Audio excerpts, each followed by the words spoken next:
بسم اللہ الرحمن الرحیم۔ اللہ تبارک و تعالیٰ کے پاکیزہ نام سے آغاز کرتے ہیں جو بہت مہربان نہایت رحم والا ہے۔ بخاری شریف کی احادیث پر درس کا سلسلہ جاری و ساری ہے، اور الحمدللہ ہم شروع سے اول حدیث سے ہم نے ابتدا کی تھی، اور اب انشاءاللہ 180 حدیثیں ہماری تقریباً ہو چکی ہیں۔ اور آپ کو بتایا تھا کہ امام بخاری رحمۃ اللہ علیہ کا ایک طریقہ کار ہے کہ آپ پہلے ایک بڑا عنوان قائم کرتے ہیں، اسے کتاب سے تعبیر کرتے ہیں، جیسے کتاب الطہارت ہے، کتاب الوضو ہے، کتاب الصلاۃ ہے، نماز کی کتاب جیسے۔ تو کتاب سے مراد بہت سارے ایک جیسے مسئلے ہوتے ہیں لیکن مختلف نوعیتوں کے، جیسے نماز سے ہوں گے متعلق مسئلے لیکن اس میں مختلف نوعیتوں کے ہوں گے، مثلا رکوع کے بھی ہیں، سجدے کے ہیں، قراءت کے ہیں۔ پھر آپ کا طریقہ کار یہ ہے کہ جب آپ حدیث بیان کرتے ہیں تو اس کا پھر ایک اور عنوان قائم کرتے ہیں جس کو باب سے تعبیر کرتے ہیں، اور اس میں آپ کی مختلف نیتیں، مختلف مقاصد و قصد ہوتے ہیں۔ مثلا کبھی تو آپ کسی حدیث سے کوئی مسئلہ نکال رہے ہوتے ہیں جو آپ کو سمجھ میں آ رہا ہوتا ہے، اسی کو باب بنا کر، عنوان بنا کر قائم کر دیتے ہیں، اور اس کو پھر حدیث کو پیش کرتے ہیں یہ ثابت کرنے کے لیے کہ جو میرا موقف ہے وہ اس حدیث سے ثابت ہے۔ اسی طریقے سے بعض اوقات مضمون حدیث ہوتا ہے کوئی، اس کو آپ اوپر ذکر کر دیتے ہیں تاکہ اس کو پڑھنے سے ہی اندازہ ہو جائے کہ آگے حدیث میں کس بات کا تذکرہ کیا جا رہا ہے۔ کبھی آپ مسائل بیان کرنا مقصود ہوتا ہے، کبھی اور کسی چیز کی طرف اشارہ کرنا مقصد ہوتا ہے۔ تو خلاصہ کلام یہ ہے کہ الحمدللہ امام بخاری رحمۃ اللہ علیہ نے جس ترتیب کے ساتھ اپنی اس کتاب کو، اس عظیم کتاب کو مرتب کیا، ہم کوشش کر رہے ہیں کہ اسی ترتیب سے لے کر چلیں، اور کم از کم میڈیا کی تاریخ میں ایک بار تو ایسا ہو کہ پوری بخاری شریف ذکر کر دی جائے، لوگوں کے سامنے بیان کر دی جائے۔ جیسے کہ آج سے کم و بیش 2-3 سال پہلے الحمدللہ پورا قرآن مجید تدبر قرآن کے نام سے آپ کے سامنے میں نے ہی بیان کرنے کی سعادت حاصل ہوئی تھی۔ قرآن عظیم کی تقریباً 6666 آیات آپ کے سامنے پیش کی، اور الحمدللہ اب وہ کیسٹس کی DVDs کی شکل میں آپ کو اویلیبل بھی ہو جاتی ہیں، آپ اس کا ایڈ وغیرہ بھی دیکھتے رہتے ہیں۔ الحمدللہ پورا ایک قرآن کی تفسیر کا ذخیرہ جمع ہو گیا۔ اسی طرح ہماری خواہش ہے کہ احادیث کریمہ بھی جمع ہوں، تو الحمدللہ ہم ترتیب سے حدیثیں لے کر چل رہے ہیں۔ ہاں بعض حدیثیں ایسی ہوتی ہیں کہ جن کے مضامین عوام کے سامنے براہ راست بیان کرنا، خصوصاً میڈیا پر جبکہ بہت سارے لوگ دیکھ رہے ہیں، وہ کئی جہتوں سے، کئی حکمتوں سے مناسب محسوس نہیں ہوتے ہیں، اس لیے ہم ان کو 1-2 حدیثیں، 3 حدیثیں ایسی گزری ہیں کہ جن کو میں نے حذف کر دیا ہے، باقی ہم ترتیب سے چل رہے ہیں۔ اس کے علاوہ یہ بھی آپ کو معلوم ہے کہ امام بخاری رحمۃ اللہ علیہ بعض اوقات ایک حدیث کو کئی جگہ ذکر کرتے ہیں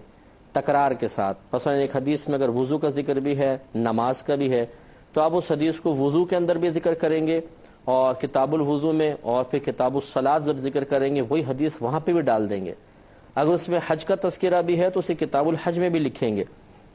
اس لیے ہم نے یہ طریقہ کار اختیار کیا ہے کہ اگر کہیں پر ایک حدیث بار بار تکرار کے ساتھ آ رہی ہے تو پہلی بار اچھی طرح وضاحت کے ساتھ بیان کر دیں گے، اور پھر اگلے مقامات پر ہم صرف اشارہ کر کے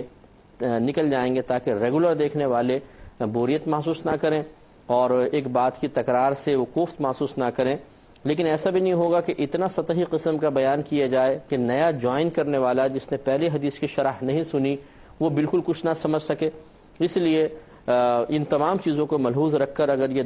درس بخاری شریف، درس حدیث سنا جائے تو میرے خیال میں بہت ہی انفع رہے گا، انسب ہوگا، اور انشاءاللہ بہت اچھے انداز سے اکتساب فیض کر سکیں گے۔ جتنے بھی ہمارے دیکھنے والے بھائی اور بہن ہیں، میری گزارش ہے مجھ سمیت، میں بھی اللہ کا بڑا شکر ادا کرتا ہوں کہ اللہ تعالیٰ نے مجھے روئے زمین پر قرآن عظیم کے بعد سب سے صحیح ترین کتاب کی احادیث کی شرح بیان کرنے کی توفیق عطا فرمائی ہے، اور آپ کے لیے بھی بہت بڑی سعادت کی بات ہے کہ آپ اس عظیم ترین کتاب کی شرح گھر بیٹھے آرام سے سن رہے ہیں۔ یہ بہت بڑی بات ہے۔ آج سے پہلے بہت سارے آپ میں ایسے بھی ہوں گے جنہوں نے بخاری کا نام سنا ہوگا، بخاری ہے، لیکن نہ اس سے بخاری شریف کو اپنی آنکھوں سے دیکھا، نہ کبھی پڑھا، نہ یہ معلوم ہے کہ اس میں کون کون سی حدیثیں ڈالی گئی ہیں اور ان حدیثوں سے کیا کیا نکات نکلتے ہیں اور کیا کیا ہمیں حاصل ہو رہا ہے۔ یہ بہت بڑی محرومی کی بات ہے، اور بہت سارے ایسے ہوں گے بلا مبالغہ اگر ان کی تعداد لاکھوں میں یا کروڑوں میں کر لی جائے تو کوئی بعید نہیں ہے جو ابھی تک اس چیز سے محروم ہیں، اور بہت سے ان میں سے ایسے ہیں جو دنیا سے رخصت ہو گئے لیکن وہ یہ نہ جان سکے کہ بخاری شریف میں نبی کریم صلی اللہ علیہ وسلم کے ملفوظات کو کس انداز سے جمع کیا گیا اور ان سے کیا کیا ہمیں حاصل ہو رہا ہے۔ تو اس لیے مقام شکر ہے کہ آپ یہ درس سنتے ہوئے کبھی کبھی اللہ کی بارگاہ میں شکر بھی ادا کر لیا کریں کہ اللہ تیرا کرم ہے کہ تو نے ہمیں اپنے حبیب کریم صلی اللہ علیہ وسلم کی صحیح احادیث سننے اور ان سے جو نکات نکلتے ہیں، جو ان کی شرح حاصل ہوتی ہے، اس پہ غور و تفکر کرنے اور اسے اپنے اوپر عملی طور پہ نافذ کرنے کی توفیق عطا فرمائی، کیونکہ یہ قرآن عظیم میں آیت کا مفہوم ہے۔ اللہ تعالیٰ فرماتا ہے کہ اگر تم میرا شکر ادا کرو گے تو میں تمہیں مزید نعمت عطا فرماؤں گا۔ تو آپ کا کسی بھی حاصل شدہ نعمت پر اظہار شکر کرنا، اظہار تشکر کرنا، سمجھ لیجئے کہ آپ کے لیے مزید نعمتوں کے دروازے کھولے گا۔ اگلے باب کی طرف آتے ہیں۔ آپ کو معلوم ہے کتاب الوضو چل رہا ہے، کتاب الطہارت تھی، اس کے اندر کتاب الوضو بیان ہو رہا ہے۔ وضو سے متعلق حدیثیں ہیں اور اس میں وضو کا طریقہ پر بھی ہماری بحث ہوئی، اور جو نکات نکل رہے ہیں وہ آپ کی خدمت میں بیان کر رہے ہیں۔ اب امام بخاری رحمۃ اللہ علیہ نے ایک باب قائم کیا ہے کہ باب الرجل یؤدئ صاحبہ، اس شخص کا باب جو اپنے صاحب کو وضو کروائے۔ صاحب سے مراد ہے آقا، جیسے صاحب مانے ساتھی ہوتا ہے کہ جو اپنے ساتھی کو وضو کرائے، لیکن چونکہ یہاں پر صحابہ نے نبی کریم صلی اللہ علیہ وسلم کو وضو کروایا تو اس لیے صاحب سے مراد پھر آقا لیں گے، چاہے وہ واقعی آقا ہو اور کچھ سامنے والا غلام ہو، یا شیخ ہوں، عالم ہوں، مفتی ہوں، پیر صاحب ہوں، ان کو اگر بیعت کروائیں تو ان کو اگر وضو کروائیں تو اس کی اصل یہ حدیث پاک بن سکتی ہے، اور یہ پہلے بھی حدیث پاک گزر چکی ہے۔ میں تھوڑا سا شرح میں اشارہ کروں گا اور پھر ہم آگے چلیں گے۔ تو حضرت اسامہ بن زید رضی اللہ تعالی عنہما بیان کرتے ہیں کہ جب نبی کریم صلی اللہ علیہ وسلم وقوف عرفات کر کے روانہ ہوئے تو آپ ایک گھاٹی میں تشریف لے گئے، بس آپ نے وہاں قضاء حاجت فرمائی۔ پھر حضرت اسامہ بن زید کہتے ہیں کہ میں آپ کے اوپر پانی ڈال رہا تھا اور آپ وضو کر رہے تھے، بس میں نے عرض کی یا رسول اللہ صلی اللہ علیہ وسلم کیا آپ نماز پڑھیں گے؟ آپ نے فرمایا کہ نماز پڑھنے کی جگہ تمہارے آگے ہے۔ تو یہ پہلے بھی بات گزر چکی ہے کہ اصل میں حج کے لیے جب سرکار صلی اللہ علیہ وسلم تشریف لے گئے، یہ وقت کا معاملہ ہے۔ میدان عرفات سے وقوف عرفہ کرنے کے بعد سرکار مزدلفہ کی طرف روانہ ہوئے ہیں، اور اس دن سرکار نے سب کو یہ ادب سکھایا کہ ویسے تو قرآن عظیم میں 5 نمازوں کے اوقات مخصوص ہیں، تو نماز مغرب کا وقت بھی مخصوص ہے جو عشاء سے پہلے اور عصر کے بعد ہے، لیکن جس وقت سرکار صلی اللہ علیہ وسلم حج کے لیے تشریف لے گئے تو میدان عرفات میں مغرب آپ نے وہاں گزاری اور پھر آپ مزدلفہ کی طرف روانہ ہوئے،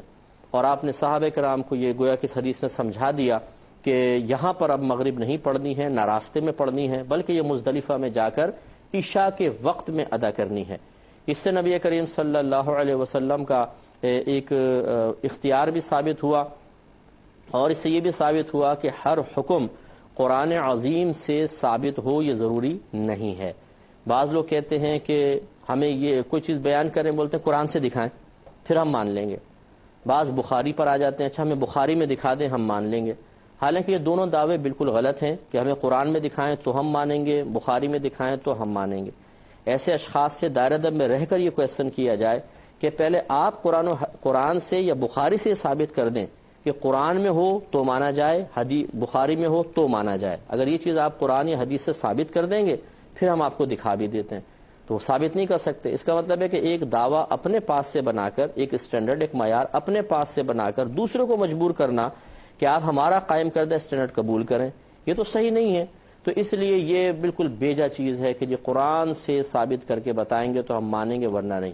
اب بتائیے قرآن میں کتا کہاں حرام لکھا ہوا ہے؟ تو اس کا مطلب ہے قرآن میں حرام نہیں لکھا ہوا تو ہم کتے کھانا شروع کر دیں؟ کہاں لکھا ہے قرآن میں کہ دادی اور نانی سے نکاح حرام ہے؟ صرف ماں سے منع کیا ہے، تو پھر کیا اس کا مطلب دادی نانی سے نکاح کو جائز قرار دے دیا جائے؟ تو اس لیے بہت سارے امور ایسے ہیں جو قرآن سے ثابت نہیں ہوتے بلکہ حدیث سے ثابت ہوتے ہیں۔ اس سے معلوم ہوا کہ حدیث ایک مستقل حجت ہے۔ اس سے وہ حضرات ذرا سبق حاصل کریں جو کہتے ہیں کہ جی حدیثیں تو بہت بعد میں جمع ہوئی، ہم حدیث سے استدلال نہیں کریں گے، ہم تو قرآن سے خالی استدلال کریں گے۔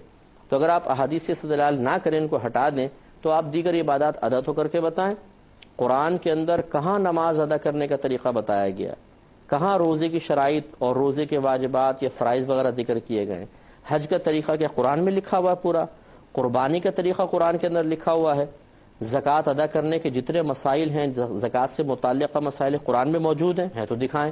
اگر آپ قرآن کو معیار بنا کر اور احادیث کریمہ کو معاذ اللہ ایک کمزور ماخذ قرار دے کر ریجیکٹ کر دیں گے تو آپ کا دین بالکل ادھوری شکل میں آپ کے سامنے آئے گا۔ یہ میرے خیال میں ایسے لوگ ہوتے ہیں کہ جو دین کو اپنی مرضی کے مطابق ڈھالنے کا ارادہ کر چکے ہوتے ہیں، اس لیے وہ کہتے ہیں حدیثوں کو ہٹا دیں، اب رہ گیا قرآن میں اجمالی طور پہ بات ہوئی، تفصیل تو ہے نہیں، تفصیل ہم اپنی مرضی سے خود ہی بنا لیں گے تو اس میں آسانیاں ہو جائیں گی۔ تو یہ طریقہ کار بہرحال اسلامی طریقہ کار نہیں ہے، ایسا نہیں ہونا چاہیے۔ تو لہٰذا معلوم ہوا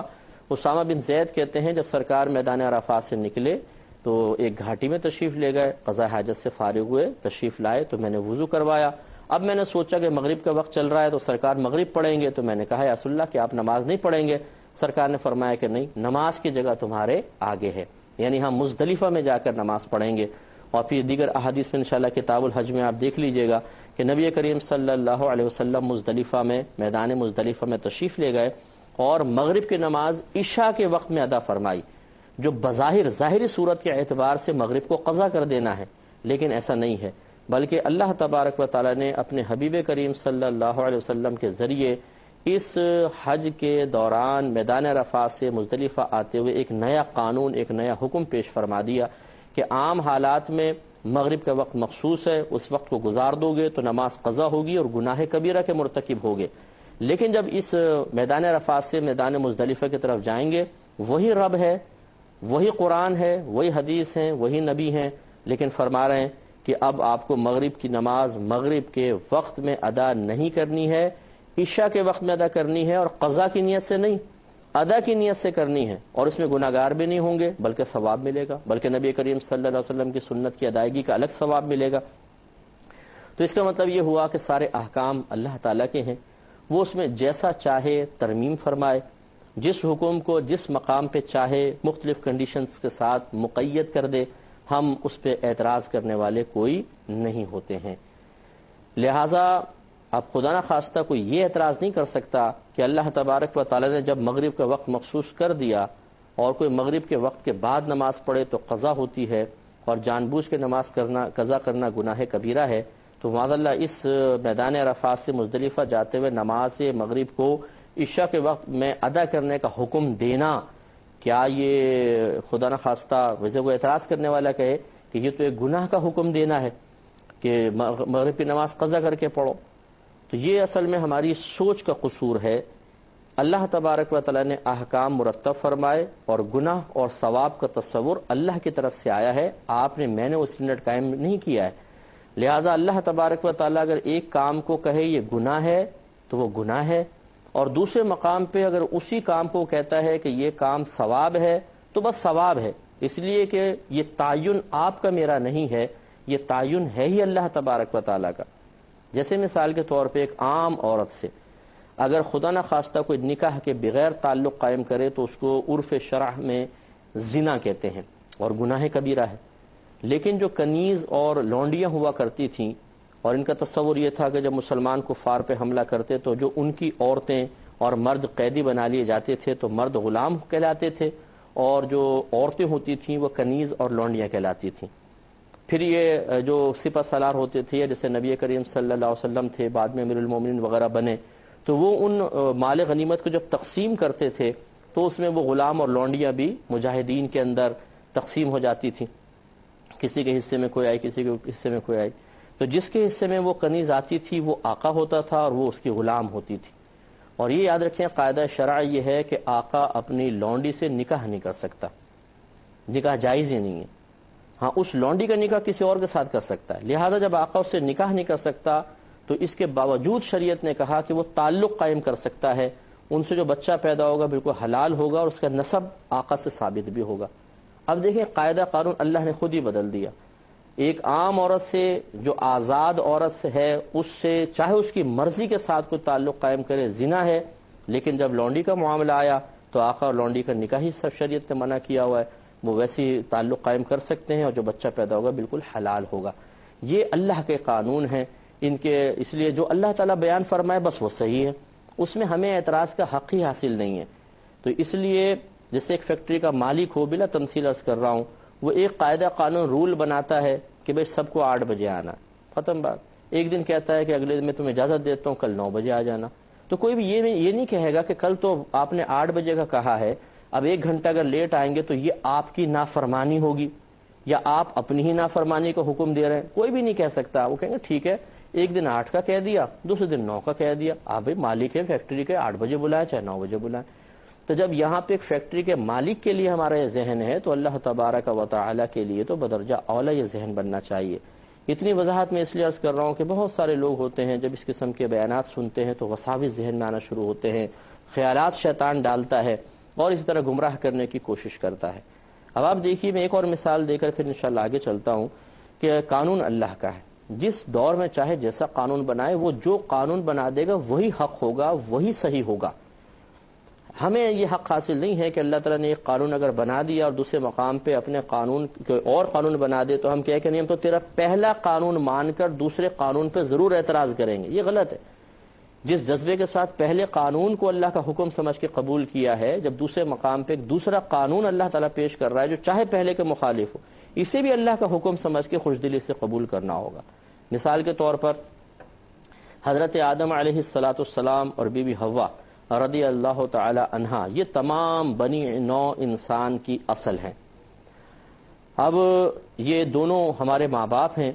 ان کے جو اولاد ہوتی تھی تو ہوتا یہ تھا کہ حضرت بی بی حوا رضی اللہ تعالی عنہا جب ان کے ہاں بچوں کی ولادت ہوتی تو ٹوئن پیدا ہوتے تھے، ایک لڑکا ایک لڑکی۔ پھر جب دوبارہ بچے پیدا ہوتے پھر یہی ہوتا تھا، ایک لڑکا ایک لڑکی۔ تو اس وقت قانون یہ تھا کہ جو ایک دفعہ بچہ پیدا ہوگا، لڑکا لڑکی پیدا ہوں گے، وہ آپس میں بہن بھائی ہیں، اور جب دوبارہ کوئی پیدا ہوں گے تو وہ پہلے والوں سے ان کا کوئی تعلق نہیں، وہ دو آپس میں بہن بھائی ہوں گے۔ لہٰذا ہوتا یہ تھا کہ پہلے والے لڑکے کا دوسری لڑکی سے اور دوسرے لڑکے کا پہلی لڑکی سے نکاح ہوتا تھا۔ اب آپ بظاہر دیکھیں کہ ایک اگر ماں باپ کی اولاد ہیں، ہماری موجودہ شریعت ان کے بھائی بہن ہونے کا تصور دیتی ہے کہ چاہے 50 بچے ہو جائیں، آپس میں سب بہن بھائی ہیں اور بہن بھائی کا آپس میں نکاح حرام ہے۔ یہ بھی ایک اللہ کا قانون ہے۔